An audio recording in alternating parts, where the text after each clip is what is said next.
ಎಲ್ರಿಗೂ ನಮಸ್ಕಾರ. Welcome to ಈ ಸ್ಟುಡಿಯೋ. ಹನುಮಂತ್ ಅವರು ಬಿಗ್ ಬಾಸ್ ಸೀಸನ್ ಗೆದ್ದಿದ್ದಾರೆ ಅಂಡ್ ಗೆದ್ದು ಆದ ನಂತರ ಒಂದು ಫಸ್ಟ್ ರಿಯಾಕ್ಷನ್ ಅನ್ನು ಕೊಟ್ಟಿದ್ದಾರೆ.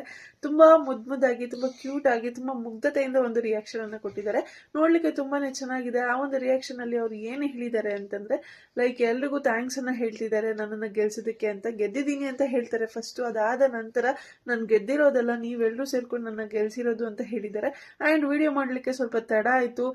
ಲೈಕ್ ಬಂದ ತಕ್ಷಣ ಮಲಗ್ಬಿಟ್ಟೆ, ಸ್ವಲ್ಪ ಎದ್ದಿದ್ದು ಲೇಟ್ ಆಯ್ತು. ಈ ಒಂದು ಕಾರಣಕ್ಕೆ ನಾನು ವಿಡಿಯೋ ಮಾಡಿ ಹಾಕೋದು ಸ್ವಲ್ಪ ಲೇಟ್ ಆಯ್ತು ಅಂತ ಸಹ ಅವ್ರು ಹೇಳಿದ್ದಾರೆ. ಅಂಡ್ ಇದೇ ರೀತಿ ನನ್ನನ್ನು ಪ್ರೋತ್ಸಾಹಿಸ್ತೀರಿ, ನಿಮ್ಮ ಬೆಂಬಲ ನನಗೆ ಯಾವಾಗೂ ಇದೇ ರೀತಿ ಇರಲಿ. ಅಂಡ್ ಏನಾದರೂ ತಪ್ಪು ಮಾಡಿದ್ರೆ ನಿಮ್ಮ ಹೊಟ್ಟೆಗೆ ಹಾಕೊಳ್ಳಿ, ನನ್ನನ್ನು ಕ್ಷಮಿಸ್ಬಿಟ್ಟು ಅಂತ ಸಹ ಅವ್ರು ಹೇಳಿದ್ದಾರೆ. ಸೊ ಈ ರೀತಿ ಮುದ್ದಾಗಿ ರಿಯಾಕ್ಷನ್ ಅನ್ನು ಕೊಟ್ಟಿದ್ದಾರೆ ಹನುಮಂತ್ ಅವರು. ಅಂಡ್ ಆ ವಿಡಿಯೋನು ಸಹ ಈಗ ಪ್ಲೇ ಮಾಡ್ತೀನಿ, ನೋಡ್ಕೊಂಡು ಬನ್ನಿ. ಎಲ್ಲರಿಗೂ ನಮಸ್ಕಾರ. ನಾನು ನಿಮ್ಮ ಹನುಮಂತ್ ಲಮಾಣಿ. ನಿನ್ನೆ ನಾನು ಬಿಗ್ ಬಾಸ್ ಸೀಸನ್ 11 ಸೀಸನ್ ಗೆದ್ದಿನ್ರಿ. ಗೆದ್ದಿನೆಲ್ಲ ಎಲ್ಲ ಕರ್ನಾಟಕ ಜನತೆ ನನಗೆ ವೋಟ್ ಮಾಡಿ ಗೆಲ್ಸಿದಕ್ಕೆ ನಿಮಗೆ ತುಂಬ ಹೃದಯ ಧನ್ಯವಾದಗಳು ರೀ.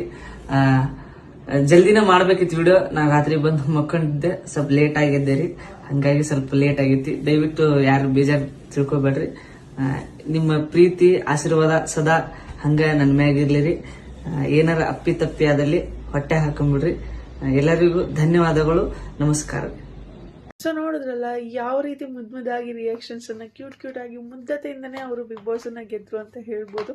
ಹನುಮಂತ್ ಅವರು ಯಾವುದೇ ಒಂದು ಸ್ಟೇಜ್ಗೆ ಹೋದ್ರು ಅವರು ಇದೇ ರೀತಿ ಇರಲಿ, ಯಾವುದೇ ಬೆಳವಣಿಗೆ ಅವರ ಜೀವನದಲ್ಲಿ ಆದ್ರೂ ಇದೇ ರೀತಿ ಅವರು ಅವರ ಜೀವನವನ್ನ ನಡೆಸ್ತಿರ್ಲಿ ಅಂತ ಹೇಳ್ತಾ ಇವತ್ತಿನ ವಿಡಿಯೋನ ಏನು ಮಾಡ್ತಿದ್ವಿ.